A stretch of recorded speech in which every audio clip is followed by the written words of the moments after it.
Cher ami astronome, bonjour. Bienvenue sur la chaîne Fred l'astronome. Je suis Frédéric Bertoni et j'espère que vous allez bien.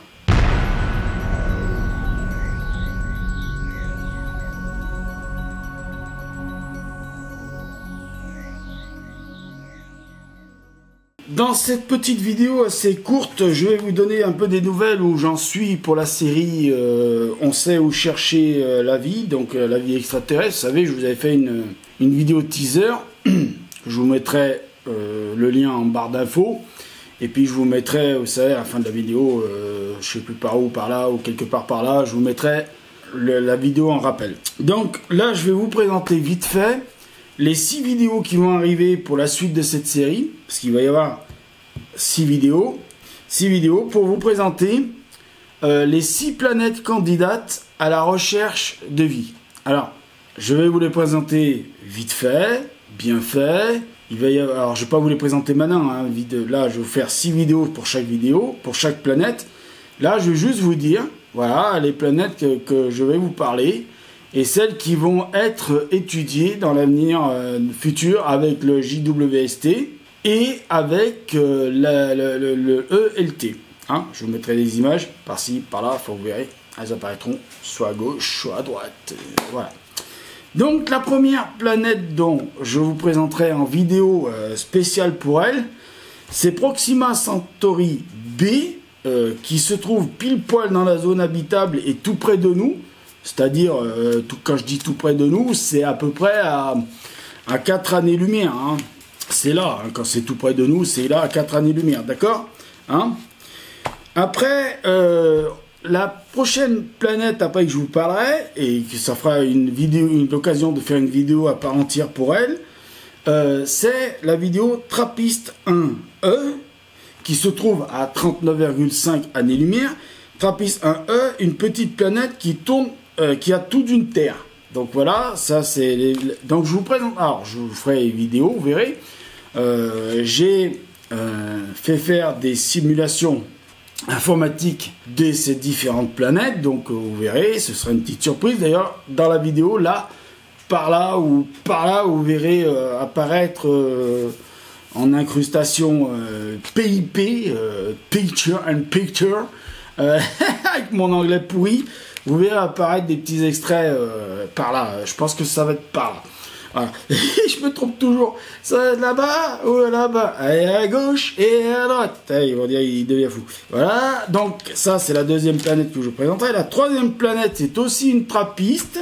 Elle s'appelle TRAPPIST 1F. Et donc, forcément, elle tourne aussi elle est aussi à 39,5 années-lumière d'ici. Un cœur de fer sous un manteau de liquide. Hein, donc voilà. Donc là, pareil, par là, vous aurez une petite extrait de simulation que j'ai fait faire. J'ai un logiciel là qui m'a fait j'ai fait une petite... bon, vous verrez bien, vous allez voir. Je vous expliquerai tout, de toute façon. La troisième qu'on va parler, parce qu'elle est importante aussi, ben c'est encore une trappiste, et c'est une trappiste 1G, donc c'est trappiste 1G, une grosse tellurique baignée de profonds océans. Bon, vous verrez la simulation que j'ai faite moi par rapport au logiciel que j'ai, qui m'appartient, enfin qui m'appartient parce que j'ai acheté la licence. Bon, bah, il la présente pas comme une planète océan, voilà. De toute façon, je vais essayer de faire d'autres simulations avec d'autres logiciels pour voir s'il les présente comme océan, notamment avec le logiciel, comment il s'appelle déjà, je me rappelle plus de son nom. Oula, Alzheimer qui arrive, ça y est, c'est foutu. Ah oui, qui s'appelle NASA Yes. NASA Yes, ouais. Je vous présenterai aussi, je ferai une petite simulation, tout ça pour voir un peu ce que ça donne. Hein. Donc, quatrième planète dont on va parler, c'est Ross 128, une vraie rocheuse qui gravite tout près de son étoile. Pareil, petit extrait un peu par là. Hein. Donc qui se trouve à 11 années-lumière, donc elle est un tout petit peu plus près que nous, bon, un petit peu plus loin que Proxima Centauri B, mais un tout petit peu plus près que les trappistes. Hein. Et là, on va aller un peu plus loin que les trappistes. On ira voir la planète, donc à 41 années-lumière d'ici, LHS 1140b. Oui, elle a un nom un peu plus bizarre que les autres. Une super Terre chauffée par un petit soleil. Voilà, donc vous verrez, je vais vous faire, donc je vais faire le petit montage après à la suite de ce petit speech là. Je ferai les vidéos, je vais bientôt les faire aussi après les autres vidéos là où je vais faire mon petit speech habituel, vous expliquer un petit peu ce que ça dit sur ces planètes là pour vous les présenter, hein. Et voilà, et vous aurez le droit aux simulations avec... voilà, bon, vous aurez le droit à un peu d'infographie dans mes vidéos. Voilà, j'ai décidé d'en faire un tout petit peu. Ça gêne pas, c'est pas gênant, et voilà. Donc, je vous rappelle donc les 6 planètes qu'on va voir. Je vous les redis à l'envers. LHS, alors LHS 1140B, Rose 128B, Trappist 1, G, Trappist 1, F, Trappist 1, E,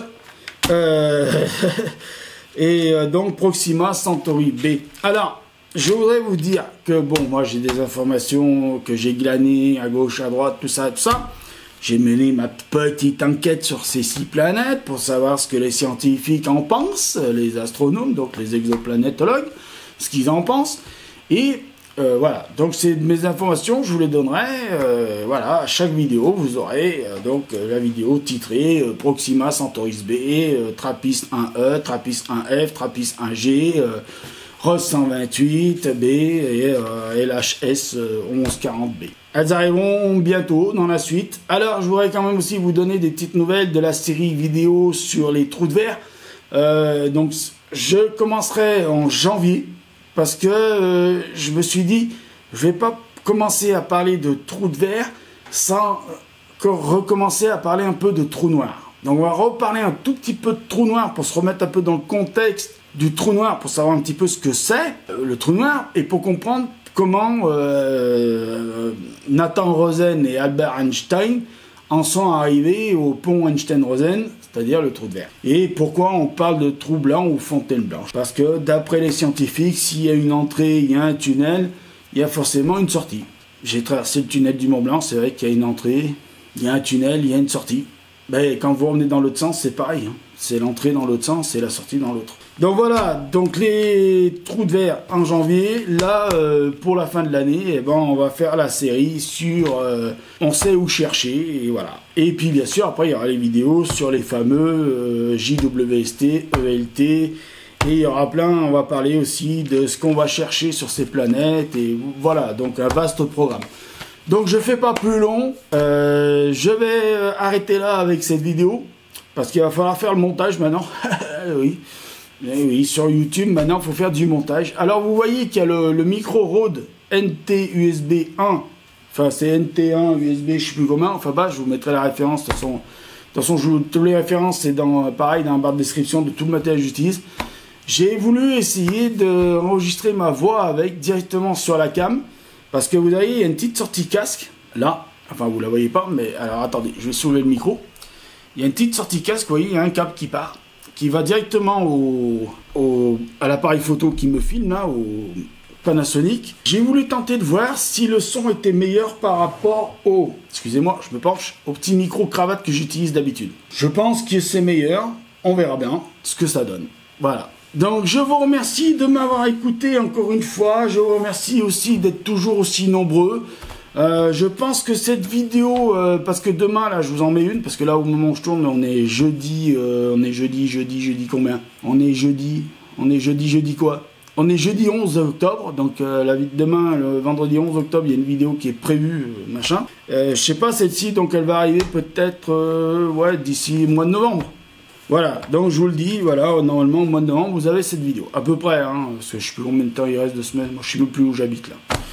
Voilà, donc j'ai tellement de choses à faire, je sais même plus où j'habite. Je suis désolé, je suis complètement foutu, perdu. Voilà, donc je vous dis encore une fois merci. Prenez soin de vous, mettez l'œil à l'oculaire parce que là-haut il y a plein de choses à voir. Je vous dis bon ciel et surtout un truc très important, prenez soin de vous. Mais vraiment, sincèrement, prenez soin de vous. Je vous remercie encore une fois et à bientôt pour de nouvelles aventures. On va voyager sur la chaîne. Ciao.